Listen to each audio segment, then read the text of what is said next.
Hello, everyone. Welcome to another edition of the Ohio Guys here. I'm Christian Ocampo, and today I'm being joined by Sean Chiplock. How are you doing, sir? Hello, thank you so much for having me on here. Thank you for joining us. We actually appreciate having you here on Skype. Thank you for making the time. Yeah, So, since we're here, we have some questions we'd like to ask you.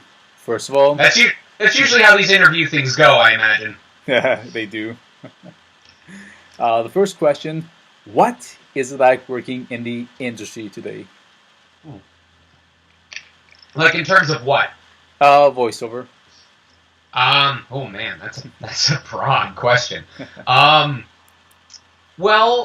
personally, for me, what's it like working in the industry today? I feel like 2018 has definitely been my year in terms of exposure. Like 2017 was when all these different projects were coming out, and I was managing to like really get my name out there. So it feels like 2018 is my year to start marketing myself, where I'm actually being known as a professional voiceover artist instead of constantly being a surprise name. Like whenever I would pop up on a cast list and people would be like, "Who the heck is this guy?" So now I'm finally at that point where people say, "Oh, it's Sean Chiplock. I know him from this and this and this," and I'm really happy to finally be growing in that respect. That's kind of in the very recent. Today, I would say the advance of digital technology has opened a lot of doors for people, not just myself, but even for amateurs who are trying to build themselves up to being in the professional sphere. More studios than ever are requesting all auditions to be done from home, or I should say most agencies more now than ever are requesting auditions to be done from home. My own agency, SBV Talent, used to consistently offer their studios for people who wanted to come in and record auditions live, but they changed that as of late to say only in rare circumstances will we be able to make studio time, otherwise we heavily prefer for you to submit from home. Which is interesting because the convenience factor is huge, but it can be really difficult for actors who do really well when they're directed but can't self-direct very well at all. And I know there are some people who can act really, really well as long as they have a director to guide them. And then there are some who are capable of self-direction, but maybe could stand to improve themselves a bit more in terms of their level of experience. So it'll be interesting to see how that pans out as the industry continues to grow. And then just speaking in terms of what's it like working in the industry today as a general sphere, there's definitely the current trend is asking for, it's almost stacked against voice actors because we constantly are getting audition sides that say we want real people, not voice actors.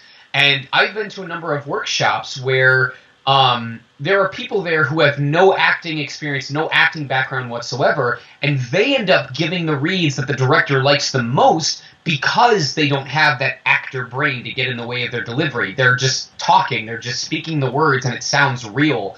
So it's going to be very interesting, both personally as someone who could stand to improve in sounding realistic and talking like a normal person, but it'll also be interesting to see how newcomers adapt to that, since as early as 5 years ago, we were still doing the next door best friend or guy next door feel. The, hey, we're close buddies and I'm letting you know about this. And then people got sick of it. So now they just want informative person who sounds like someone you'd want to be friends with, but is a real person. And that's a definite change from what happened less than a decade ago. Well, that's a lot of information. Yeah. Well, yeah, awesome job that you're growing. That's what all actors should be achieving. So yeah, you're in the right path. So, second question, I'd like to ask you, what is your favorite show or video game you have worked on? Oh man. Okay, so one, that's a hard question to answer answer simply because, and I've said this many times before, I always try to find something in each of my roles or projects that I can take back with me and reflect on, whether it's a milestone that I can celebrate, like my first lead role with ReZero, or first lead anime role with ReZero, or my first broadcast role with Diabell in Sword Art Online, whether it's a challenge that I overcame, such as Dante Mogro in Iron Blood Orphans, or Rivali in Breath of the Wild, or if it was just a case of I knew I was going to do well with this character and I got to have a blast and showcase my skill set. A perfect example being Zeg from Fairy Fencer F. This may seem like a cop-out, but if I had to pick an absolute favorite currently, it would be ReZero, simply because I worked so hard on it. I lost my voice so many times to those sessions. It challenged me in so many different ways and was by far the longest series I've ever worked on in terms of the number of sessions.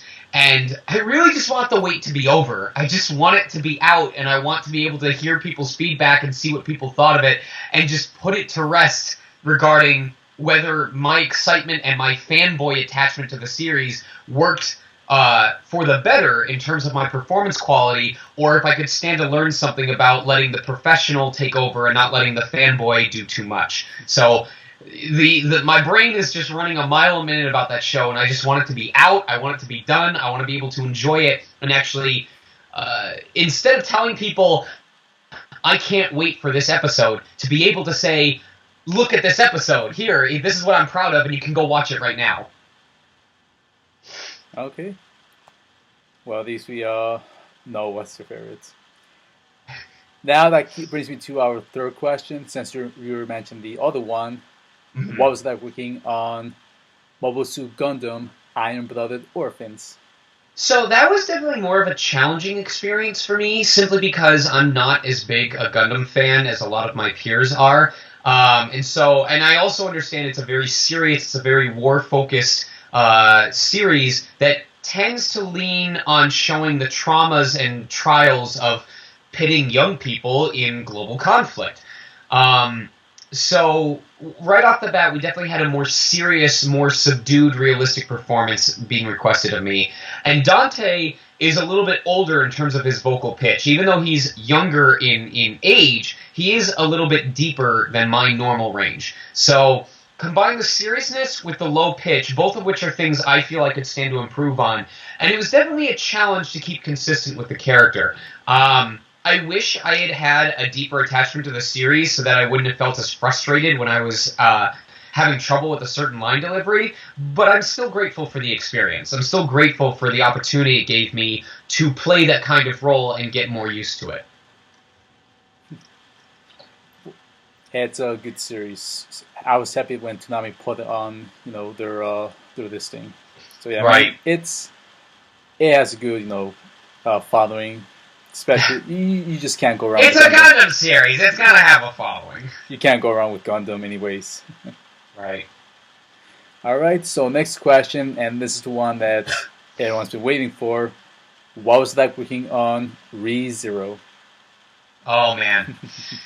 Oh boy. So I had already seen the series by the time I got to audition for it, and I was so ecstatic when I was entrusted with the role of Subaru, because a lot of Subaru is embodied in me. Like his approach to stressful situations by using humor, his very strong determination once he sets his sights on something, his avid protection of those who are meaningful to him, those he cares about, and even his moments of self-doubt, like his self-pity. When he has his kind of breakdown speech in front of Rem, a lot of that negativity is... I've had conversations like that with my own wife, and it kind of hurt to go back to that in order to pull that authentic emotion, but it just played to how much of myself I was able to identify in Subaru.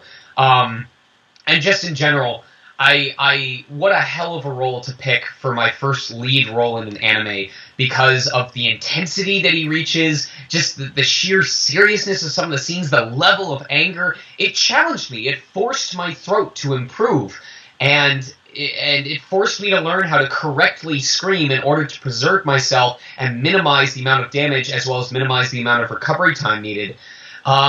And a lot of work went into it. I don't expect that I did perfectly, especially not for such a large role compared to Breath of the Wild, which, sure, it was a big game, but my part was only a couple of sessions long, in comparison to ReZero, which was easily 40 to 50 sessions in total. So, I'm very eager to see how it all panned out. I am confident that even if there were sections that I felt I could have done better, I wish I could have gone back and redone now that I have more experience, there are plenty of times when I knew exactly what I wanted to do and what I was doing, and I killed it. And I'm super excited for people to get to see those moments. I already put it over my copy. I can't wait. I'm so excited. All right, now flipping over to the video game questions. What was it like working on Persona 5? So Persona 5 was interesting because I didn't actually audition for that game. I was just cast as Mishima Yuki. And that is something that happens in the industry, but it usually only happens when a client knows you really well and they know that you're capable of playing a certain role or they want you in that role. And if they have the power to exercise that and tell the client they're working with, just trust me, I know who I want on this cast, then that can happen. So Valerie Aram knows me very well, and I've done workshops with her before, and I appreciate that she gave me a chance to play a more youthful character. Despite the fact that my normal voice is pretty high up there, I tend to play a lot of older, a lot of deeper roles, a lot of late teens, early 20s, and so being able to be precious, less angry Kiyotaka Ishimaru was a nice change of pace. There were some parts that I was weaker at, like when Mishima was yelling really loudly, trying to go that high with my pitch that high, or that loud with my pitch that high, I don't think it turned out perfectly. I think there was a little bit of voice warble, a little bit of crack. I could have improved on it. But I'm very proud of how well I did during the scenes where he had to be very vulnerable, very internalized, very nervous, and especially heartwarming when you go to his rank 10 scene and he builds his final bond with the protagonist. I am very proud of what I did for that feeling of confidence but friendliness. He's not cocky, he's found a purpose in life, and he's being enthusiastic about it. And I'm very, very happy with what I delivered for that scene. So I'm glad that Valerie trusted me with that role, especially for a franchise that big, and I'm glad that I got to spread my wings in a role type I usually don't get to play. Well, that's good to hear. Sounds you got amazing story with that one. So moving on to another question, another video game. What was it like working on Danganronpa? Danganronpa was a lot simpler. I happened to land that role at the same time that I was working as a QA tester for NIS America, although there was no relation between my working with NIS and my being cast in the game. But it was a case where Kiyotaka was just a natural fit, because he was very loud, projected his voice a lot, and at that time in my career, one of the skill sets I definitely had was being able to project, to talk loudly. In fact, it was almost kind of a burden because I was struggling a lot with playing characters who didn't talk loud all the time. Like you can tell right now, I'm naturally projecting my voice. I'm not just being subdued and calm and quiet. So yeah, it was a pretty easy fit for Kiyotaka. They needed someone who was very rigid, who was very loud, and I was a natural fit.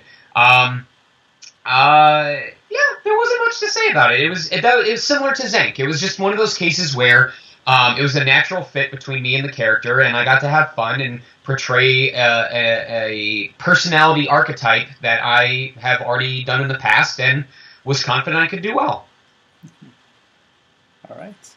Now it's time for the funny question.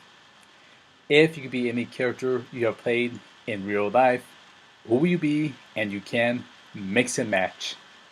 What do you mean by mix and match? You can take either some personality, some body features, or maybe some, certain abilities from characters, and just. As I'm sure I would instantly regret it, but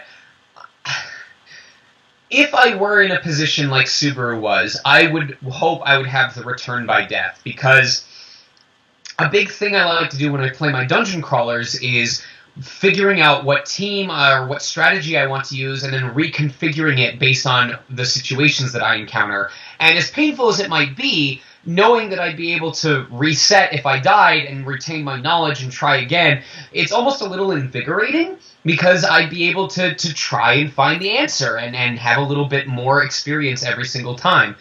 In terms of personality, oh man, I don't play him for very long, but I would have really enjoyed.